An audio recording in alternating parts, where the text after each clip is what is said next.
Welcome back to Don't Panic with myself and my partner in crime, Chris Mayer. Chris, how's it going, buddy? What's up, dude? How are you? This is going to be a fun one. We got a little guest with us today. Yeah, But yeah. a lot of Oh, I'm things to sorry. talk about. Yeah, it should be a fun time. Awesome. Yeah, and no need to really introduce him to the fan base. If you guys follow the team, you should definitely know who he is at this point. Jason Myrtetus. Jason, thank you for joining us. What's going on, boys? You guys seem really sedate. Yeah. I feel like we're at a wake. We're sitting Shiva. Yeah. Like, what's going on here?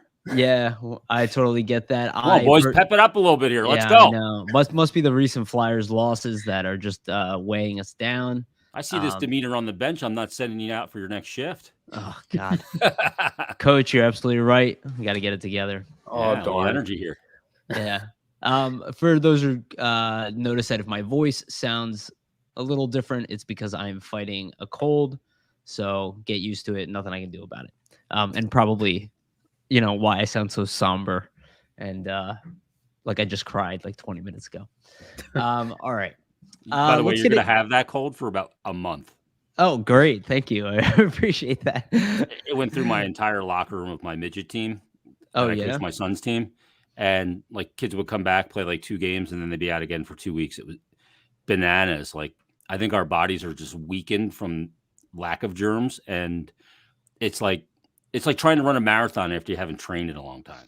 Even if you're a good marathoner, it's like your body's just not used to fighting stuff off. So it's a little sluggish. Yeah. No, I know what you mean. I've been popping in vitamin D3 all day, trying to boost the system, but hopefully not for a month. But you never know at this point. The pandemic theme, things just don't seem to go away anymore. No. All right, well, let's get into it. We got a lot to talk about. Hopefully more good than bad. But after 2 losses, I think, it's not as much promise and it's probably more on the negative excitement. side. Yeah. Flyers lose to the Bruins. I don't want to say a brutal loss, but a 5-2 loss in a game where they were generally in it for most of it, but never really felt like they were actually going to win that game. Not great overall team play, but also not the worst. It was kind of a mediocre performance all around. And I think we can even include Jones in that, even though he is definitely not the reason they lost that game. He just didn't have his best performance since joining the Flyers. But I did see some people blaming him for the loss, which I cannot agree with at all. Jason, let's go with you. And then Chris, obviously just chime right in right afterwards. What are your initial, impressions from that loss? Like, what did you take away? Yeah. I mean, I know a lot of people tried to pin it on Jones. That's not the reason they lost the game. I didn't like the second Forbert. Was it Forbert goal? Yeah. Is that the guy's name? Derek Forbert? Yeah. I always screw it up. But I didn't like that because I think AV talked about it post game too. He was just way too deep in his net. And he's got to read the situation there and get out and challenge the shooter, a 4th line player, by the way, in Forbert, because, I forget who it was who dropped the puck off to him and then just drove the net and sucked Sealer back. So at that point, too, there's another Bruin player to the right. I think it might have been Holla. Yeah, and he wasn't an option. So there was no pass option there for him. Mm-hmm. And that he's going to have to shoot it. The other forward is driving the net and bringing Sealer back. So he's got a lot of time. And Jones has to read it. And he has to just move out of the net. They want him to play with much more conservative depth than he played the last couple of years in San Jose, because that suits his game. He's a bigger guy. He doesn't move east to west like a Marc-Andre Fleury. So you want to limit the amount of, distance he has to travel. You take more ice, it's further you got to go to get there laterally. And that's worked really well for him. I thought he made some really good saves in the game, in tight, down low, on lateral plays. Why? Because he was deep in his net. But in that situation, he's got to read that, because Forbert has all the time in the world and he goes shelf on him. Because he's so deep, Forbert's able to put that puck under the bar. If Jones comes forward 8 inches, 6 inches, there's no way the puck can go in. It's going to hit him. Because if you're so deep, I'm back here, and the angle of that puck is coming from the ice and up to get under the bar. But if I just move forward, it just hits me in the shoulder. You know what I mean? I'm just giving him less net. I'm bigger. I have more angle taken away, and he just didn't read it right. So I didn't like the goal. But anyway, but yeah, that's not the reason why they lost the game.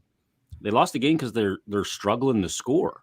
And even in the first period when they got outshot 21-8, it was really lopsided looking statistically. But if you looked at the possession numbers, it was only 52.9% possession in Boston's favor. Yeah. It wasn't pronounced. And they had a couple good opportunities, but I mean, I think the Flyers had 2 high danger scoring chances and the Bruins had 3. For getting outshot 21-8, it's not what you would think. And they were in the game, I think, through 2 periods. And just in the third period, Boston ran away with it. It's kind of like that third game of the year where they went into the third period tied at 3 against Boston. And then they won the game 6-3. A lot of people will look at that score and go, oh, Boston wasn't in this game. They got their ass kicked. Well, that's not true because the Flyers just had a great third period. And on this time, Boston had a great third period.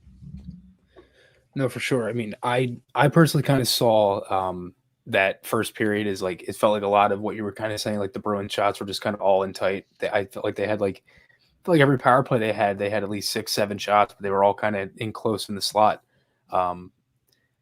If we're talking about the goals, I didn't really like the Smith goal to open the third either. If for on Jones' side, I felt like he was kind of deep there, and also I didn't really like how Sanheim kind of read the play. I felt like he gave him a little too much ice, and I didn't necessarily love Sealer on the third goal either. But it kind of felt like he was kind of trapped, kind of like you mentioned. So, it is what it is. But I feel like the biggest thing in this game for me was obviously the power play. I felt like if the power play had more opportunities, yes, they did get a power play goal, but some of it just did not look great.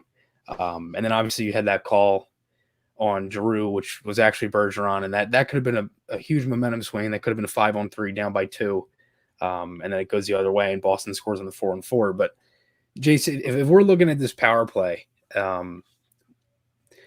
mean, I don't even know how to really to look at this, but like, how do you even like describe this power play as it's been going on and the season's been kind of progressing? The way I look at it is, I said this to somebody, I did a podcast yesterday, and I said to them, it looks like they don't know what they want to do. They don't know how they want to attack. It feels like they don't have an identity.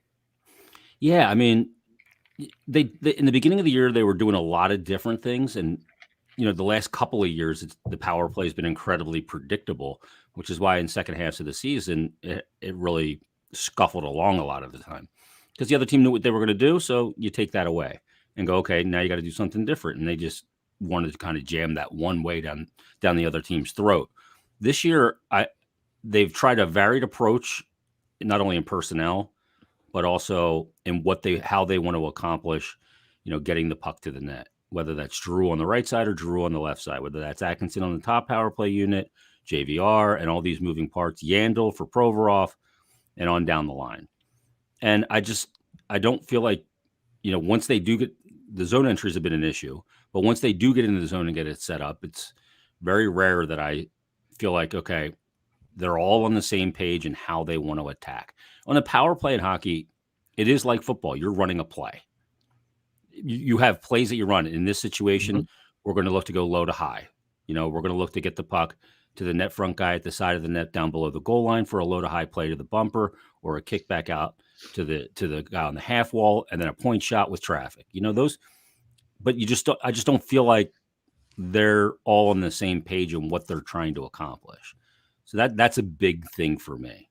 The low to high plays, I think, in the Bruin game, they had a really good low to high play that Allmark stoned Konechny on, but it was a really good, Giroux to the low guy to Konechny, great scoring chance. The goal was really decisive. Provorov to Giroux, cross ice pass, Brassard, goal. You have to be decisive. You have to move the puck. I feel like guys are ragging the puck and dusting it off too much. And on the power play, you got to move it. You have a man advantage. The way to exploit the advantage is to keep moving the puck and keep forcing the other team to make decisions on how they're going to handle you moving the puck. Because eventually, the more decisions you make, that's more opportunity for a mistake to be made, and that's where you exploit it. Yeah, and I want to touch on something you said there about it seems like that their roles on the power play, either they keep shifting from game to game. I don't even say game to game, maybe cluster of game to game. But it doesn't seem like there's defined roles. Like when you look at the Flyers power play when it was successful under Joey Mullen, and they did have different pieces back in the day, everything was kind of driven by Claude Giroux. Maybe a couple passes to Shane Gostisbehere to the point in general. But Giroux was the quarterback of that power play. Now it seems to be more the idea is to spread it amongst the team. And if I look at the actual performances, because I get that mentality, but if you look at most of the time where the Flyers do well on the power play, it's when the puck is coming off of Giroux's stick. Do you think it's an issue that, well, I agree with you that if it's predictable, you know what to stop. But if it can move with precision, right? Like the way that they were moving that puck where back in the day, right? Giroux would get it to Simmons, who would, have his kind of key area. He knew exactly what to do when it got to him. They had the shot in the slot, which they rotated initially Hartnell, and then they got Braden Shen in there, and then they had Voracek on the other side. It was just kind of like everybody knew what they wanted to do. I don't necessarily see that with this power play. It's like every situation, it's kind of like, oh, which play are we running? Do you kind of sense that as well? Yeah, again, that kind of speaks to what I was saying before, that I just don't know that they're on the same page and how they want to attack, not only power play to power play or game to game, it really zone possession to zone possession. When Yandle's out there, I'm fine with him being he or Giroux being the distributor, the person that's kind of deciding what they're going to do. With Provorov, I'm not as comfortable with that. Mm-hmm. It's just not what he's good at. He's not a good distributor of the puck. He doesn't have a great handle. You look at Yandle, he does. And Yandle as that quarterback, high point man in a 1-3-1 can exploit options there. He can move the puck to a side of the ice that, on a slick, good pass that can catch a team off guard a little bit. So I would use Giroux as, my primary playmaker and setup guy in that situation. But the other guys got to know where they're going. They got to be moving away from the puck. Like a power play can't stop moving. They get a little too static. 100%. And when you get static, I mean, you just make it easy for the opposition. If they know you're not moving, then you're guarded. You're good. As soon as you start moving, it's like, okay, now all these decisions have to come into play. They're in a box. Now they should go to a diamond. Are they sagging back to try and take away the cross-ice pass? Are they going to try and take the time and space away and be more aggressive? All those things. If you're moving and the puck's moving, then you're going to catch them. That's just the nature of it. And I just don't feel like they're on the same page right now. And I thought the power plays in that Boston game were better. They generated some good scoring chances and they got the one goal, but it's still got a long way to go. And before I'm ready to say the power play's fixed, it's going to take a lot to get me back to be able to say those words. Totally. Deer in the headlights for sure. Sorry, Chris, go ahead.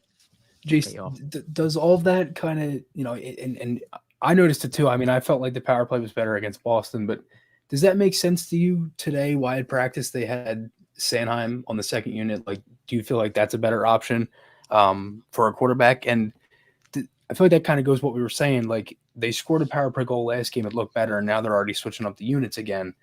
But I understand why last game they put Broussard on the first unit because he was kind of the hot hand at the time. He was playing well, and that line looked good against Tampa. And then they ended up getting a power play goal, and also Broussard. I don't know if he would have been there though. I think that was more of a shift thing. Okay. There was one of the players that he came in for on that power play had just been out on the ice. Mm-hmm. So I don't know that was a strategic decision. I thought that when I first saw it, I'm like, oh, okay. So I look back and maybe in Couturier that had just gotten off the ice. Yeah, it seems like they took Couturier off the top unit, which I'm not a big fan of that. Yeah, I'm not either. And I feel like a lot of what they've been doing with the set plays, it's been Giroux with Couturier. I mean, they had the 2 goals against Vancouver, the one in the opening game of the year off the bank, and then the other one against Vancouver a couple weeks later, where it was Giroux over to Couturier in front of JVR. And I feel like they've done that, but all of those guys were taken off of the top unit with Giroux. I mean, JVR and Couturier are both on the second unit now. So I feel like it's like when they're getting the good look and they're executing and they're scoring goals, they're kind of changing it. And it just kind of felt like when they even switched the units, it was like they were executing well from the first unit and the second unit was getting the goals. And then they kind of just switched everything. Yeah, I mean, I think they're looking for combinations and groupings of players in all roles right now to generate offense, whether that's on the power play or 5-on-5 or whatever it is. Because, a lot of times, a coach will look at his roster and he won't look at groupings as in 3 forwards together. He'll find 2 guys. Right. Like it's Couturier and Giroux at 5-on-5, and who's the third, right? Then that part changes. Those 2 stay together, but that part changes. He's trying to find those other groupings of 2. Who's the guy that Atkinson needs to play with? And with the lack of center depth right now, that's an issue. Does Atkinson, should he be on that top line with Giroux and Couturier and use a guy with a shoot first mentality with 2 guys? Well, certainly one guy that looks to distribute in Giroux, and Couturier does a little bit of both, but is that the right mix? And putting, James Van Riemsdyk and Joel Farabee with Couturier is clear to me what they're trying to do there. You have 2 struggling players, not putting the puck in the net. That's their hallmark with Farabee and JVR. And you put him out there with a guy like Sean Couturier because he's the most complete hockey player at the center position. And, I always say it that whenever the coaching staff, whatever coach it's been, is changing the lines, there's a line outside the coach's door saying, can I play on his line, on Couturier's line? Because of the lack of heavy lifting that you have to do in the D zone because of what he does. And I don't think he's healthy right now. I think there's something going on. He doesn't look like he's... Yeah, I was just about to ask, does it seem like he's a little off? Like, I feel like his passing's been off. I mean, I feel like me and Yariv said this too when we watched the Penguins game. Like, I feel like that night was when it was most noticeable, and I feel like it's been kind of a trend. Yeah, I mean, like some people are going, oh, see, he's already in decline. I'm like, oh, God, settle down. The guy's probably dealing with a shoulder or something like that, in decline. Yeah, they're like, I can't believe we signed this guy to an 8-year contract. He's in decline. By the way, he's a point-per-game player this year. Yeah, and he was red hot in the beginning of the year. So yeah, but right now it doesn't look like he's controlling the 200/85 when he's on it. Yeah, and it just shows you that he's probably dealing with something right now, and it happens. It's hockey. It's a very physical sport, and you will get banged up, and you go through these periods. Some people look at it like, oh, he's playing like shit, but we come to find out, or sometimes we don't even find out, that a guy was dealing with something that's pretty significant from an injury standpoint that limits his ability to do what he needs to do. So we'll have to see, how his play improves, but they got to just find a way. I mean, I felt a while back that they just had to work too hard to score. They got a goal off the rush like 2 or 3 games ago, and that was the first goal off the rush in probably 8 games. Yeah, it's been a minute. Yeah, was that the Giroux goal against Tampa? No, it was before that. Is that even considered a rush goal? That's kind of a breakdown more than anything else, right? But I mean, when you get on those rush opportunities, and you have a guy like Atkinson who can fire the pill, and you got a guy like James Van Riemsdyk that can score off the rush too. Like, he's not just a net front guy; he can score off the rush. Yeah. But they're just not getting it right now. They're not getting it. I mean, in their last 11 games, they have 20 goals, 1.81 goals per game. I mean, and that's pretty bad. And it's not good when I think Giroux's been on ice for 11 of the last 20. So that kind of shows you where the offense is kind of coming from. And I think he's brought his game. Yeah, he's phenomenal. Good. I'm sorry. He's been. I just want to. Yeah. And I love it because talk about decline. This one guy who just refuses to decline, which I love. Oh, they were pouring dirt on him 5-6 years ago. I know. I don't get it at all. I think he's phenomenal. But let me ask you something. You brought up the Couturier line, and this is something Chris and I were talking about actually on my podcast a couple days ago. How come they haven't even really played around with the idea of Lindblom, Konechny, and Couturier again? It's something that we've seen perform at a very high level in the past. And yeah, maybe you could say that Lindblom offensively isn't bringing it the way he was. And even TK is kind of cooled off. You talk about 2 struggling players. Lindblom is very good defensively, even when he's not, putting it up offensively. And Konechny is obviously just an X factor who has a lot of experience playing with Couturier. I'm surprised that we haven't seen that combination kind of come out. And then putting Farabee, who doesn't have the same gusto he had, and then JVR's kind of up and down a little bit. And why wouldn't they try those 3 guys third? Well, I think you answered your question, because the big thing coming into this season was we got to be better from our crease out. We got to defend better, and be better in transition offensively, spend more time in the offensive zone. And when you have two players, Couturier and Lindblom, who are both good defensively, you spread them out. Yeah. You know what I mean?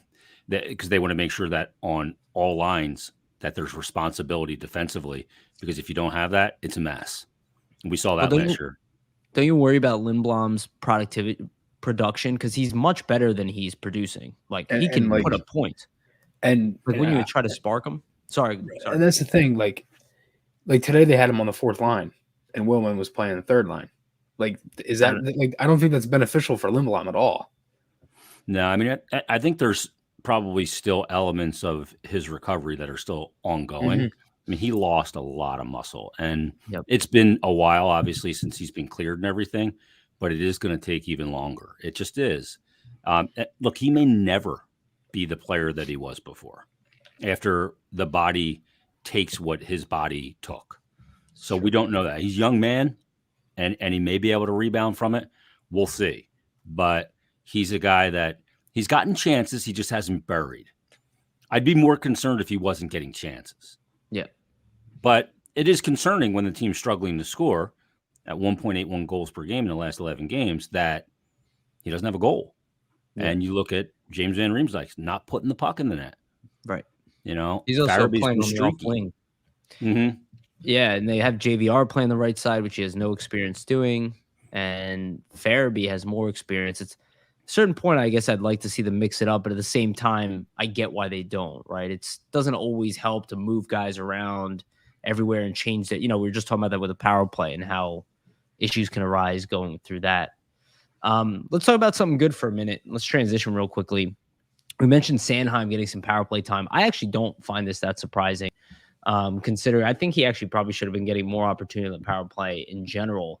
But Sanheim and Ristolainen, I mean, I'd be interested to see what Risto looks like with Provorov if Ellis is out long term. But right now, it's just working with the two of them. And why would you separate it? And they're playing over 20 minutes a game. Yeah, and the other night, Sanheim had 26 minutes just under Provorov. And he's obviously playing well. He's playing more confident. And Risto looks like the defenseman we were hoping he would be, even if he's not producing a lot of offensive points. What do you think about that pairing? I think that in the very beginning, they were searching for chemistry and they were thinking on the ice, and you could see it. It was almost like, all right, where's he going to be in the D zone when I'm under pressure of a forecheck? Is he going to be at the bottom of the circle? Is he migrating to the back of the net? Where do I have to drop it off for him? You know, you just don't know until you play with a guy. And you can talk about it in practice and you can practice it, but what in the heat of a game, there's a trust factor that has to build up amongst the two players, and that takes repetition. But over the last, I'd say 6-8 games, I think they've looked really good. And the thing about Risto is he's been incredibly physical, but he hasn't been physical to the extent that he's taking himself out of position and out of plays. And he's playing 21 minutes a night. He gets the most D zone starts on the team. He's not starting in the offensive zone a lot. And I think he's been really good. You know, I don't know what the analytics numbers say on the last 8 games. I'm not positive. I imagine, since I don't know what they are, that they're probably pretty good, because the analytics community does not like to eat shit. Yeah. But I mean, if they were bad, we'd hear about it, but because that lends to the narrative, right? And look, his numbers were what they were in Buffalo. The numbers weren't wrong, but when you do take a guy out of Buffalo, out of that situation, 6 coaches, 8, all that stuff, he can be a different player, and certainly in a different role, like a second pairing role here. So I thought he's made some mistakes. I mean, like the Pittsburgh game, that goal that they scored like 15 seconds into the game, he just lost his guy, and that gets redirected in front. Those things will happen, and they're happening less and less. But his physicality, I mean, Boston was at points in that game more worried about him. We saw it in the Calgary game. Half the Calgary team was just sick and tired of his shit, and they got away from their game at points because he's a pain in the ass.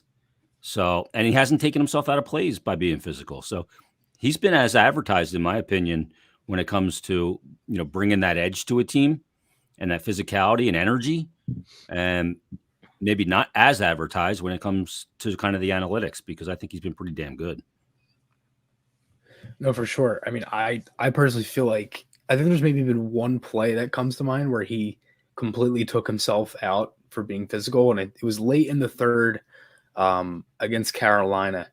Yeah. And it was the hit on Sanheim from Kotkaniemi, and he went over, and then Teravainen had the partial breakaway. Yep. But that was it. I mean, that's the last one that I remember. But again, I think he's dirty hit. Yeah, that was a dirty hit too. That's why he reacted that way. Sorry, Chris. Yeah. Right. No, for sure. And that's exactly why he did that. I personally feel like Sanheim's been really good recently. I've noticed it since the beginning of the year. He's been joining the rush a lot. And earlier in the year, it kind of felt like it wasn't like he would join the rush and maybe just keep the play alive. But felt like as the games have gone on, it's kind of turned into an offensive chance, or they get more zone time out of it, or sometimes it's been a goal. So I feel like again, Jace, like you said, I feel like they've really just kind of settled in together. And again, with Sanheim, it doesn't surprise me with the power play time because of how offensively threatening he's been in the last handful of games. But overall, I really like that pairing as well. Yeah, I think they've been strong. And with Ellis out, they're being asked to do a little bit more than maybe you would, had anticipated had you had Ellis and Provorov together. And Braun's been good, but I mean, defensively, I think that they've been a much better team. I mean, the numbers, they don't lie. I mean, it's night and day. Yeah. I mean, it's not perfect. If you look at the raw numbers, it looks really good. But if you look at some of the deeper, dare I say, analytics, and what they give up, it's not great yet. It's better. It's much better, but it's not great. There are still some things they need to clean up. And the goalies are oftentimes outperforming the environment. Yeah, and that's the thing. I feel like they're giving up a lot of chances, but the goalies have been there, and it just kind of felt like last year it was a combination where everything just went the wrong way for them. Yeah, definitely. Yeah. I think a key to the recent success, obviously we were mentioning earlier, was Claude Giroux. The line of Giroux, Brassard, and Atkinson. Even though Brassard is signed for under $1 million, he's clearly not a top 6 forward anymore, but he's doing quite an admirable job. I mean, he's on pace for definitely number 3 center type of statistical year. He's doing a great job overall, filling in that void. He's probably leaving you wanting a little bit more as far as play driving, but it shows how important it is to get that top line going. Do you think that the Flyers can rely on Giroux, Brassard, and Atkinson to be a line that continues to produce, or do you think it's a line that maybe won't be together long term? We might see Giroux back up with Couturier, create that true top line, maybe get Atkinson out there, and then have Brassard with, a combination of Farabee and JVR or TK or whatever. Do you think that line will stay together for a while, or do you see it as kind of just being like a Band-Aid for the moment? If they score goals, they'll stay together. If they don't, they won't. That's kind of a really simplistic answer. I mean, if the team continues to struggle scoring 5-on-5, then you're going to see more changes. You're just going to. And even though that line has put up some points, the fact of the matter is it's not about just one line. It's really about being able to put, 3 lines on the ice that can score with relative consistency, and certainly 2 lines that can do that. And they don't have that right now. They just don't. And until you have that, you're going to keep messing with it. And, I don't blame them for messing with it in that situation. I don't like messing with D pairs as much as, I don't have a problem messing with offensive lines a whole heck of a lot, but I have a problem messing with D pairs a lot. And they haven't done that.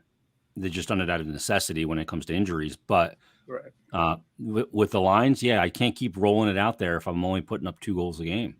I can't. And the thing that they have to figure out is this. This is really what it comes down to.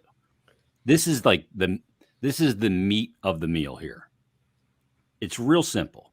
They have to figure out whether this is a scoring slump or whether this is they don't have enough talent to score. That's what Chuck Fletcher needs to figure out. And I don't mean what I'm saying is that they don't have enough talent as currently constructed without Kevin Hayes. And when you do have him, he's going to be labored unless he goes in and gets another surgery. Then he's out a long period of time. He's not going to just bounce back from a double core surgery. You don't bounce back from that right away. And you saw him in the 2 games he played. He didn't look great. He had moments where he was good. Slow. Yeah. Yeah. I mean, at points it looked like a beer leaguer because he hasn't played with any pace. and has it worked out with any pace? So it stands to reason. So you got to figure out, you got to go, okay, can we score goals and generate enough offense? Can we score off the rush with this roster, or are we just in a slump? So you got to figure that out. And whatever the answer is depends on what you do. First and foremost, I put Morgan Frost on a plane to Tampa now. I was going to ask you that. Get set right out there. I was about to ask, yeah. Yep, I push him right out of the plane with a parachute and his hockey bag. And let me ask you this, because I think that's kind of the logical, you see Kevin Hayes goes week to week now, right? Obviously, let's just say, I'm just going to say without surgery, right? 2 to 4 weeks, right? Minimum 2 weeks, right? At this point, assuming things go well. You have an opportunity with a guy who over the past few games has been over a point per game player. He's shown the things that we want to see. He's been a lot more consistent. The Phantoms are struggling in general, yet he is still producing on a nightly basis. You really, on paper, you can't really ask any more of him to get another opportunity. I don't think it's a big risk if he plays him for a while and goes back down. Maybe a little bit to his ego, but players should be able to handle that, in my opinion. What do you think would hold the Flyers back at this point? Because I'm not seeing that they made that call, but they did address the fact that Kevin Hayes isn't going to be playing. So what would really be holding them back? Like, I like Max Willman. He's a good guy. He's not a third line player in the NHL. And I don't really understand why they're putting him on the third line and why they're not just making a move. It seems like the more logical move at this point. Yeah, I mean, to me, I call Morgan up and I tell him when he gets here, you're not going down the entire season. I'm not sending you back down. You're here. It's time. You got your legs under you. We sent you down because you hadn't played a lot of hockey in the last couple of years with the pandemic and then getting a very significant shoulder injury that you had to have surgery for. But now you've gone down to the AHL. Your game looks like it's where it needs to be. Welcome to the NHL. I'm going to take that out of his head right away.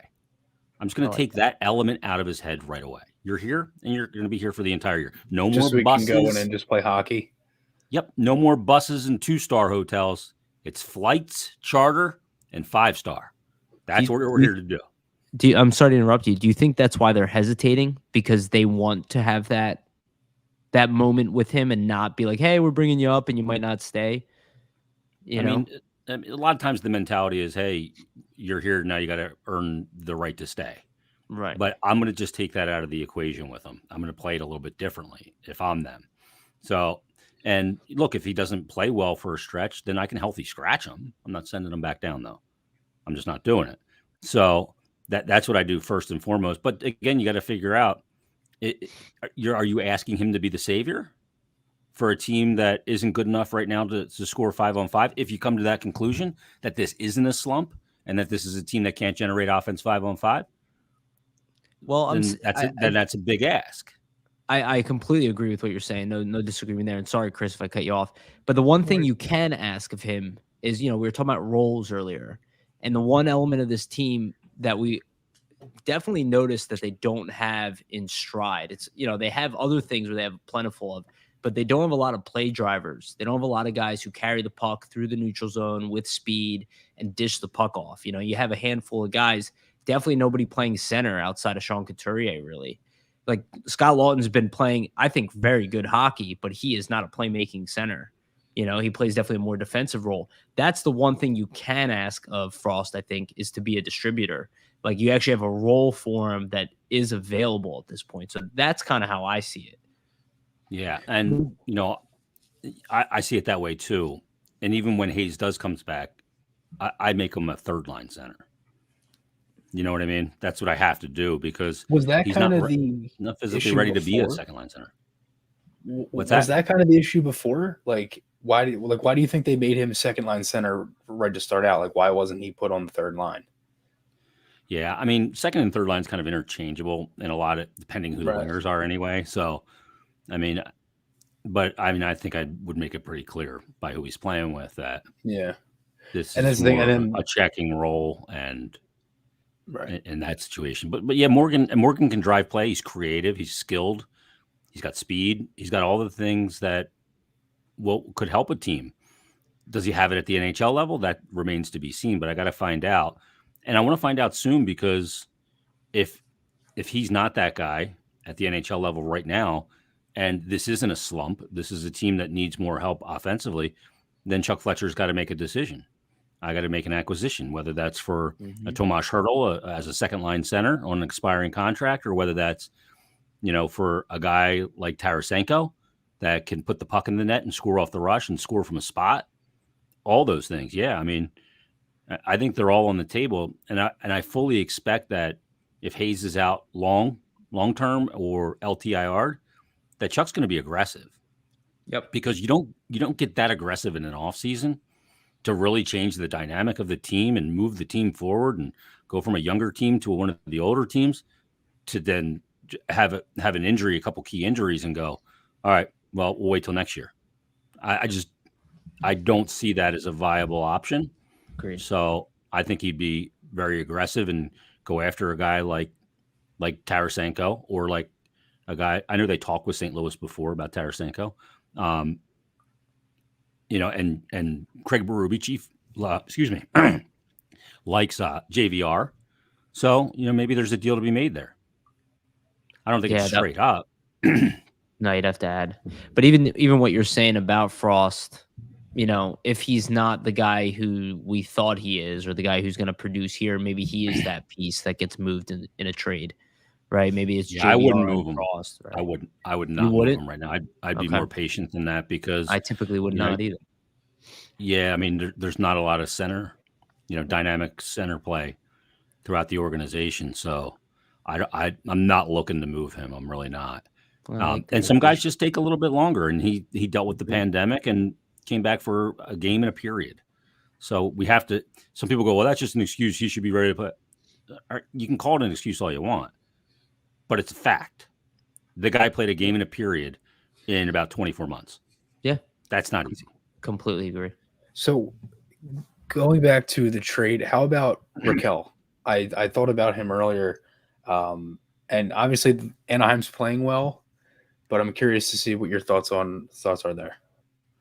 Yeah, I don't think so. I don't think Anaheim's going to move him. Anaheim, they're finally got a little bit of buzz out there again, and they've been good. And I mean, Getzlaf's turned back the clock so far this season, and obviously Troy Terry and everything out there. So I don't see them. That's the other part of it. Who wants to make a deal? Because you don't want to wait, because you don't want to get behind in the standings, and the other. And you also don't want to look desperate either. Well, they're automatically going to look desperate because the GMs have internet. You know what I mean? Like, they know that Hayes is out, and they can bring up NHL.com and see that the Flyers are struggling to score and exactly what they need. And if a GM is going to trade a piece early, it's going to be for an overpayment, because generally they want to, use that deadline to get more teams involved and bidding against each other. And, who wants to make a trade before? I mean, we're before Thanksgiving in a year that started 10 days later. It's a sign to your fan base if you traded off a guy like Tomas Hertl, it's a sign to that fan base that we're tucking it in for the rest of the year. Yeah, completely agree. You know what I mean? And look, ticket sales matter, right? They matter because we just had empty buildings, and this is a gate-driven league. So you can say, well, ticket sales coming out of the pandemic have been sluggish in most NHL markets, and then you're going to sell off pieces before Christmas, and you're playing out the string because of the optics of it. I don't know. It's a very different situation than normal. Yeah, I completely agree. I understand why people bring up Raquel, and I understand why Chris brings him up. He's a good player. Yeah. I really like him. But maybe much later in the season. Yeah, if they fall off. So say like Anaheim dips back to reality. Yeah, what is reality at this point? That's the thing. They might not dip off, right? Like, nobody expected Terry to do what he's doing. Right, and obviously somebody else. Right. Sorry. There's very few teams we know what the reality is. Right. Like, that's reality. The Canes are good. Yes. Florida, very good. Right. Yeah. These are really good teams, but are the Rangers what their record is right now? I don't know. Are the Devils what they are right now? Or the Islanders? I don't think so. Yeah. Yeah, I don't know. There's always a couple teams that are worse than you think they're going to be. Maybe that's the Islanders. I know it was a 13-game road trip to start the season. But they lost 2 home games already. I mean, but the thing is, you look at their goal differential and I go, when's the last time Barry Trotz that early in the season had a goal differential of like -13? Yeah. I don't care if he played on Neptune, and they bust it. You don't see that. Yeah, absolutely. I mean, I think it's kind of good to see that he's human a little bit, because he like literally has never had a bad season. This is the first time I've seen him struggle, So I guess being a team that's competing with them, it's nice to see. But I do think you're right. I think as the season goes on, we're going to have to find teams that have a need or find themselves in a position where they have to make a trade if we're going to do one.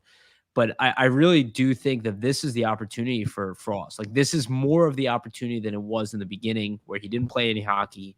Like, we have a role. We're struggling to score. This is a guy. This is what he does. We're not struggling defensively, right? We're not asking him to come in and play a checking role on the fourth line. We're asking him to literally come in, spark some offense. He can't fix the power play, in my opinion. I think that's a systems issue more than a talent issue.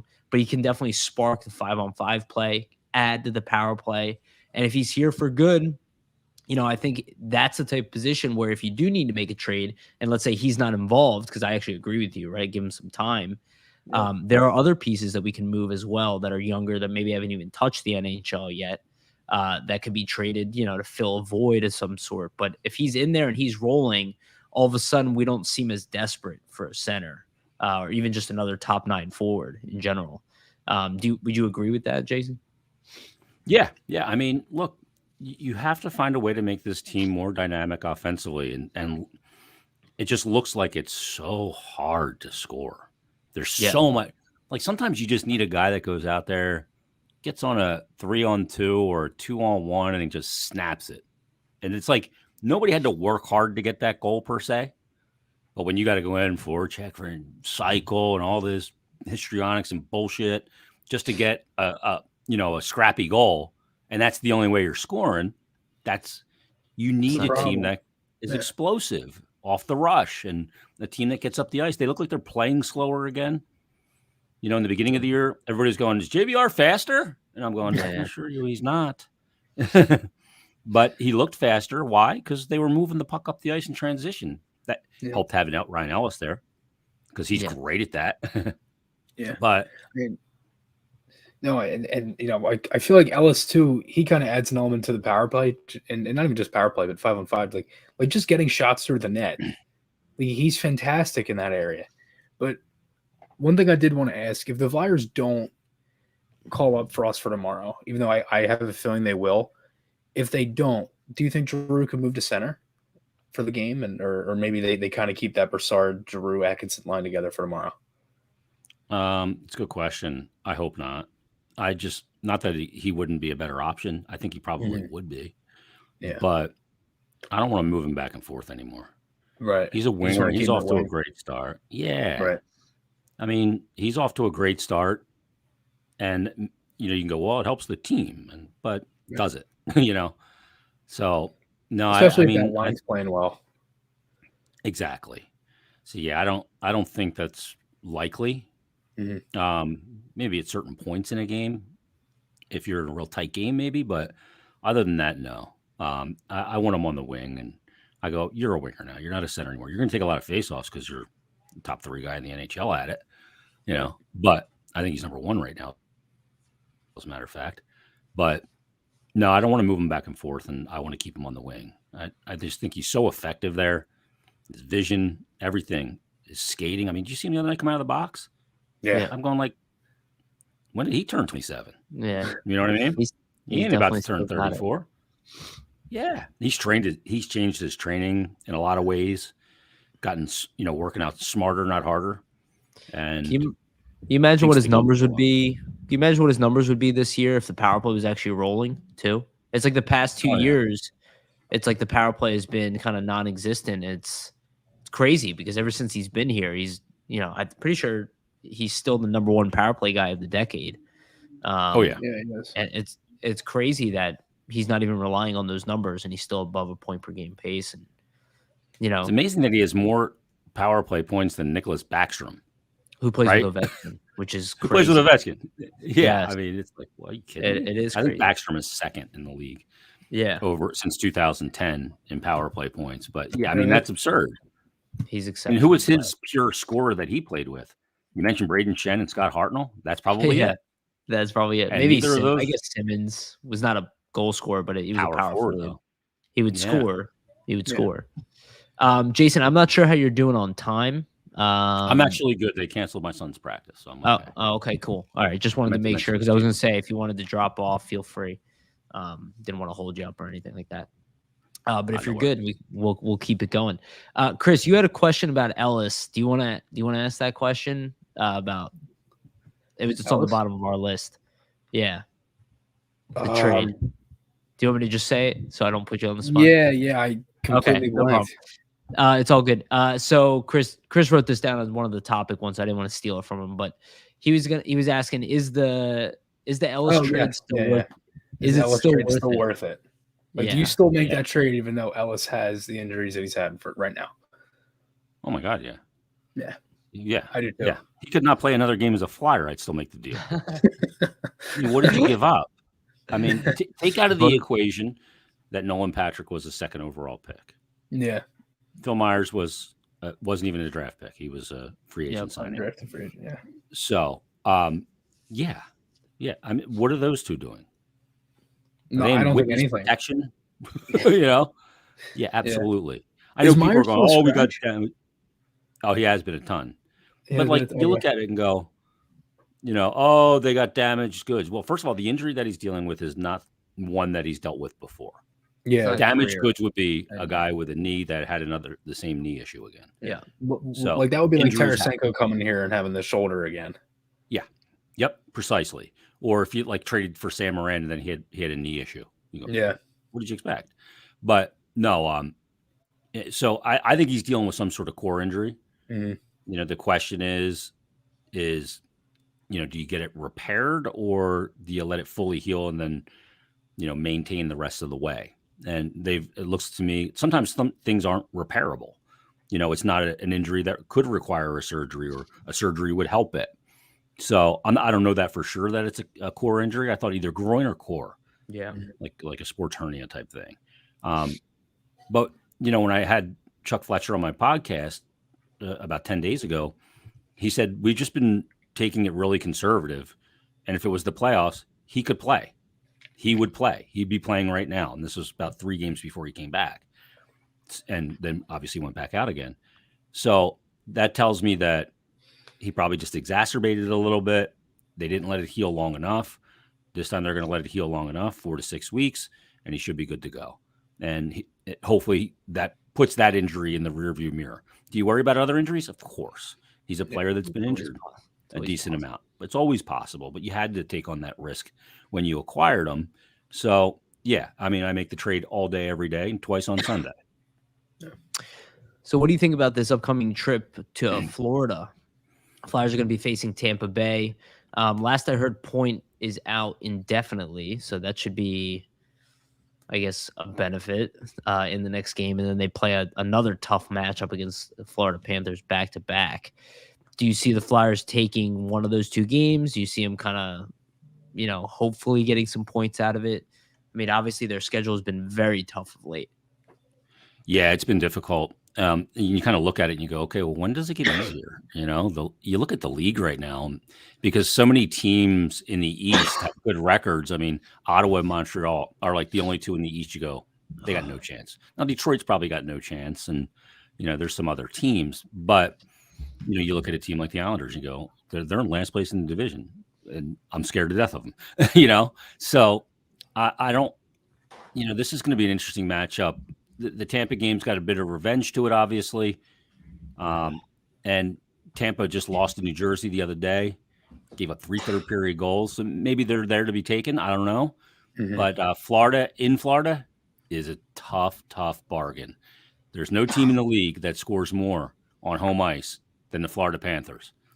Now, they're 10-0 at home, all right? They have scored 4.8 goals per game. They haven't had a single game where they've scored 4 or less than 4. So, and, when you look at goals allowed at home, too, they're not bad there. They only allow 2.2 goals per game. So that's, they're a really good team on home ice. I think they're like 6th in the NHL in goals allowed. Flyers, good in goals allowed, goals for on the road, though, for the Flyers on the season. I'm not even just talking over the last 12 games. Flyers are 17th in the league at 3.11. But over the last 10 games, it's probably closer to about 2. 2, right? Yeah. Yeah. So you got to find a way. You're going to have to find a way to score against that team. I mean, I feel like if they can get 1 win out of these next 2, I'd be happy. I think 3 out of these next 5 games in this month would probably be, I guess, if you want to say ideal. But 6 points out of the 10, some way, shape, or form. OTLs in there and everything. Yeah, you'd be happy with that. Mm-hmm. I feel like going into December, that doesn't get any easier. I mean, you have 2 back-to-backs to start off. You have Tampa again. You have Colorado. I feel like if this team was to make a move anytime soon, when do you feel like it would be? Right before the Christmas trade freeze. Okay. That's about the earliest I can see, guys. I just can't see teams swinging a big deal before that. I just can't. So, do you feel like Yandle would be in the mix, or is that just an off-season kind of thing? Well, I mean, he's going to be a free agent, so right. I mean, you got to look at it and go, do we want a rental, a guy like Hurdle, and what do we got to give up to get him?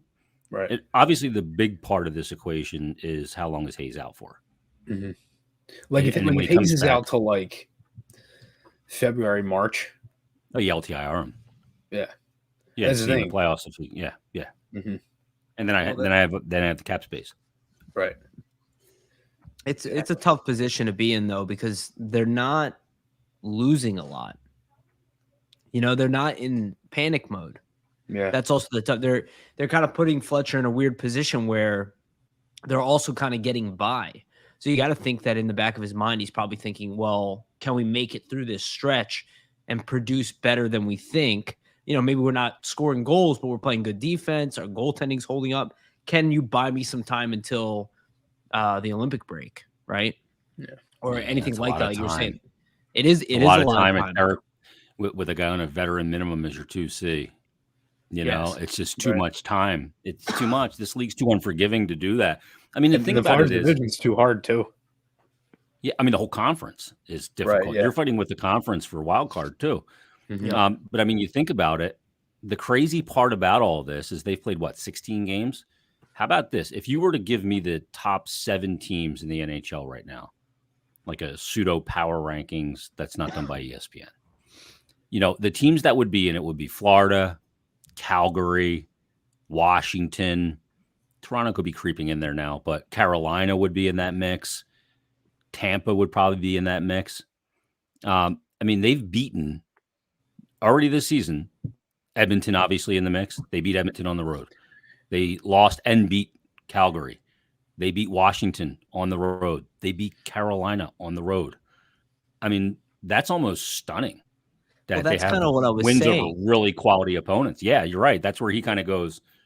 But it's taken miraculous goalie performances for the most part in those games.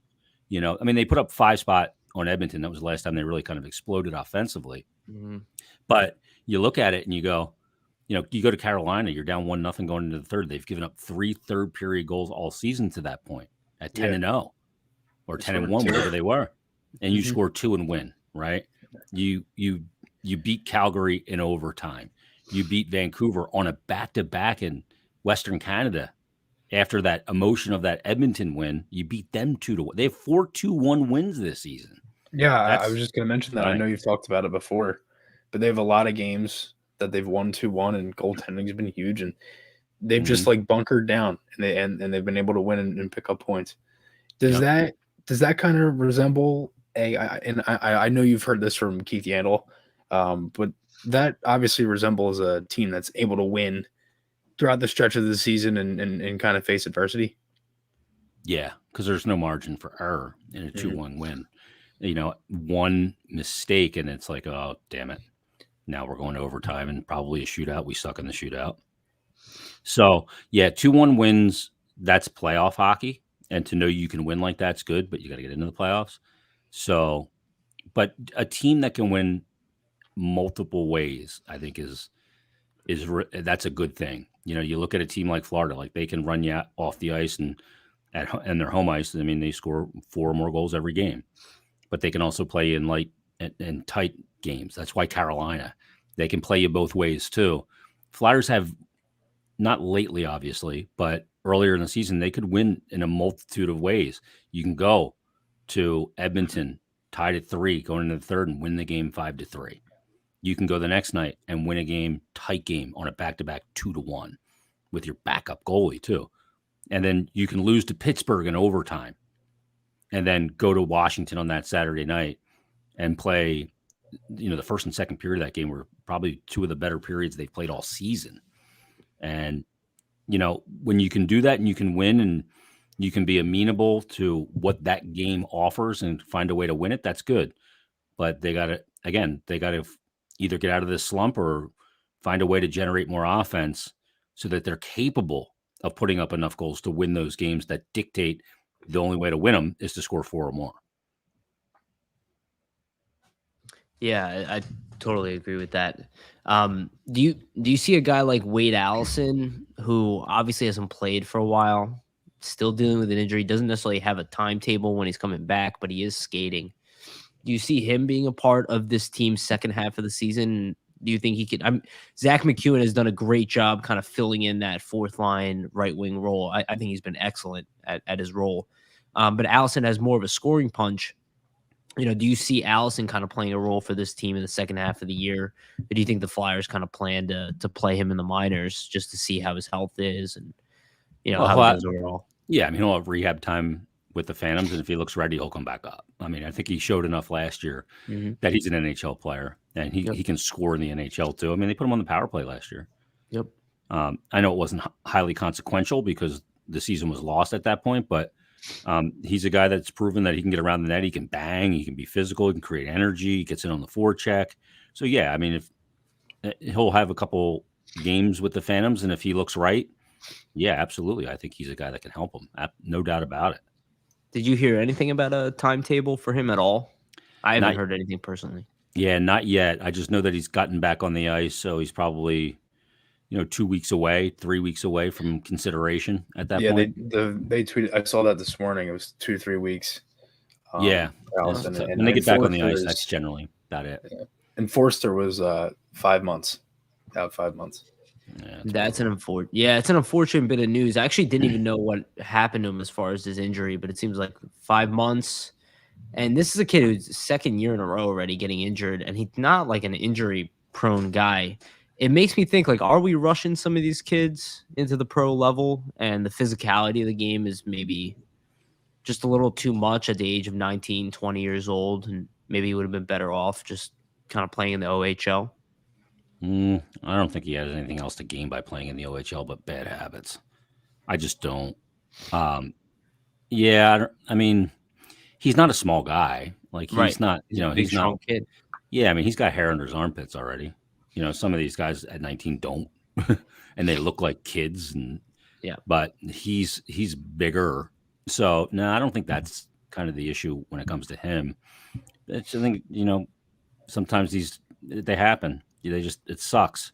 It sucks that he's out for that much. 5 months is that's an eternity in hockey. But and he's got a guy that you really like to see develop, a shooter. A guy that when he bombs it, the goalie doesn't move. It's by him before he moves. So yeah, it sucks. It sucks to see that he's going to be down for that long. But Allison, yeah, I think is a guy that can certainly play his way right into this lineup this year and help him. Awesome. Yeah, I agree. And especially, you see a guy like Farabee who's struggling right now. They had really good chemistry at the end of last year. You'd like to see maybe the two of them play together again and see, because Allison just has this great positive attitude. He's got a lot of jump in his game. He's physical. He can shoot. Just feels like it'd be really helpful right now, but seems to be the season, right? A lot of these elements that probably are exactly what we need just keep falling short or getting injured. So we're getting close to the hour here. Maybe we'll take a couple of questions that are being written in the comments, and then we'll end it on that. Let me take a look here. Chris, did you see one that I see here? This comment about Keith Yandle. I do want to talk about that real quick. So upset. Excuse me. So upset by Keith Yandle level so far and his poor skating pace to reading the game. I don't know if I completely agree with this. I definitely think he's not as fast as he used to be. He used to be a very fast skater. But I think as a third line role, I think he's done a very admirable job. I think offensively, he's definitely making it happen. He's making up for some of the fact that we're not good at moving the puck out of our zone.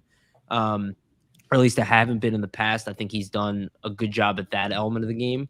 And I think he looks even better when he's playing with Braun rather than Sealer, who I think has done an admirable job. But what do you think about Yandle? And then obviously Chris chime in right after. Yeah, I think you just nailed it at the end. The trickle down, this is the trickle down effect of Ryan Ellis being out. Ryan Ellis is out, so Braun goes up to the top pair. And, he is supposed to be your third pair right side guy. And he and Yandle would be great together, but obviously Sealer's not at that same level. He's a seventh defenseman or an AHL defenseman, and he's competed. And but that's the thing when we judge some of these players, especially defensemen, you have to consider who they're playing with. And Yandle is getting exposed a little bit more because he's playing with Sealer, and he would be getting exposed a lot less if he was playing with Justin Braun. So I think that's part of the equation. I think he's got dynamic ability, but he makes some decisions defensively that you're going to go, huh? What are you doing? Like he over pursued, and I don't even remember which game it was. He just over pursued a guy, and somebody was able to get to the back door and pop in a goal. I forget, it was against about 4 or 5 games ago, but he's not there to be a great defender. He is a third pairing defenseman that you put in limited stress situations and a power play specialist. No, he's not on the top power play right now. So they need him back on that too. So all of those things considered, when you get Ellis back, which isn't going to be for probably another 4 weeks, things could fall into place. But in the meantime, do you look at a third pairing defenseman to trade for? Probably not, because Ellis isn't out that long. And you assume when he comes back, he's going to be available. Yep. No, for sure. I personally, I've really liked Yandle. I think everything he's brought. He wasn't really known for his defending to begin with, so I'm not really looking at him in that category. So I think he's been fine, and I think Sealer has stepped in. One that came up to me was this when we were talking about the trades. JT Miller from Vancouver. He's one that he's interesting because obviously he's on a team that's not playing great right now. Vancouver isn't the best team in the league. He's got 1 year left after this year at 5.2. So, Jason, I'm curious to see your thoughts on Miller. Yeah, option. I think that Vancouver is at that time right now where they need to make a move. Mm-hmm.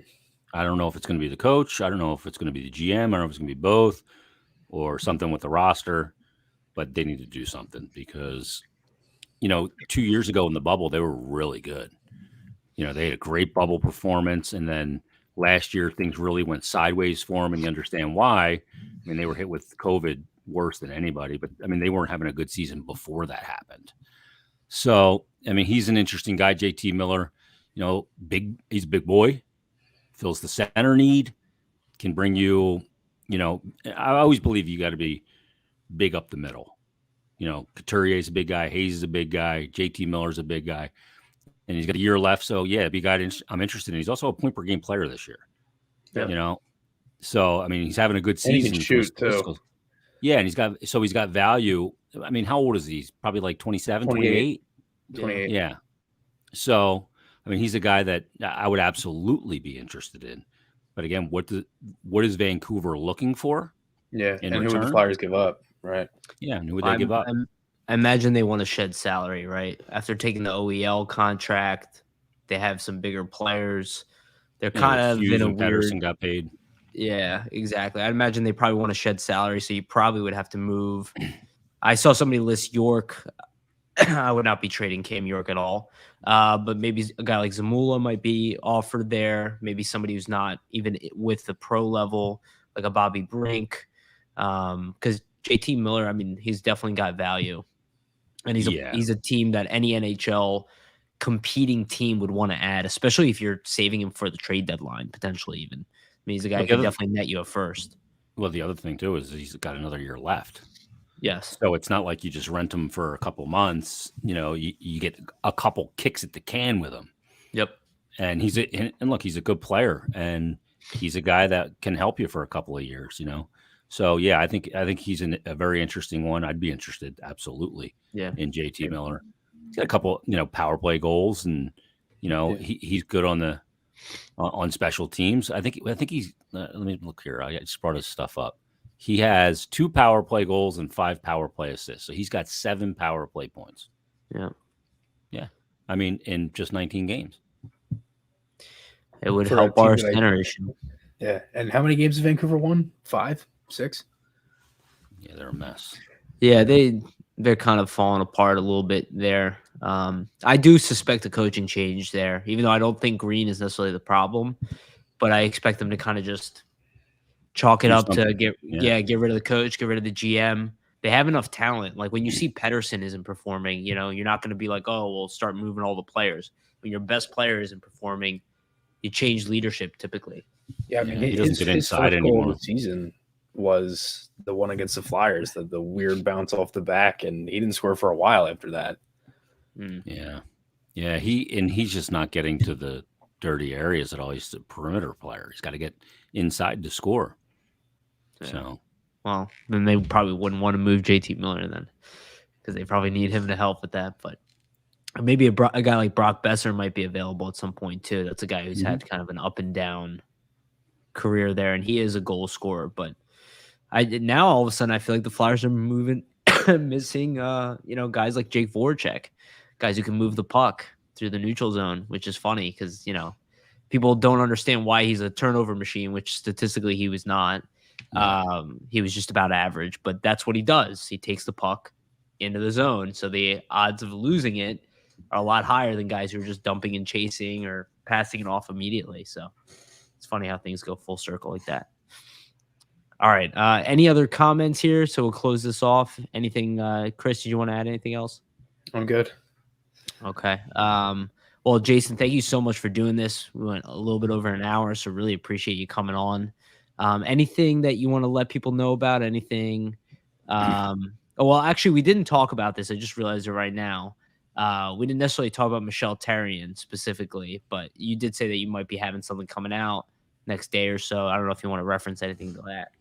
Yeah, no, I talked to him today. He's going to be my pregame interview in the pregame show tomorrow night before the Tampa game. And just talk to him about the power play and what's going on, why it's not having success, and what the different elements that he needs his power play unit to kind of do to have success. And so talk to him about that, and just talk to him about when the team's going through a struggle scoring, how's that kind of played out off the ice in the room, because it's been tough lately for him. The tough opponents, they don't have great results of late after a really good start. So just talk to him about those kind of things as well. And I talked to Carter Hart today as well. He'll be on tomorrow's Flyers Daily along with Bill Meltzer. And it was a real light conversation with Carter. We didn't get like deep down into crazy goaltending stuff or anything. It was just more of a kind of a shoot the shit check-in. But he's doing good. I love where he's at mentally, Carter. Yeah. And how he's approaching everything, and he's kind of taking things as they come and controlling what he can control. So I just wanted to, kind of check in with him. And so he'll be on tomorrow's Flyers Daily. I talked to him this afternoon from down in Tampa. So yeah, you hear that on Flyers Daily tomorrow. Michel Therrien to be on the pregame show, and Bill Meltzer and a segment of Ask Billy on Flyers Daily tomorrow as well. So it'll be a lot of fun. No shortage of stuff to talk about, that's for sure. Yeah, absolutely. I'll be looking forward to those interviews for sure. Definitely, I want to hear what Michel Therrien has to say, because I think a lot of us have some questions for him that we would like answered. So glad you got him on there. It's exciting. Yeah, I'm excited too. I mean, Jace, I listen to pretty much every episode, so it'll be fun. You're the one. Yeah. Well, Chris and I pretty much don't miss an episode. Oh, you're the two. Okay. Yeah, the two. Yeah. Just remember that. All right. All right. Thank you again, everybody. Thank you, Chris. Appreciate you setting this one up with Jason as well. Thank you everybody for listening and commenting. Sorry that I'm all hoarse. Next time I'll have a little more energy and less runny of a nose while we're doing this, so that'd be less gross. But again, thank you everybody. Please like, subscribe, share this out, and remember, don't panic.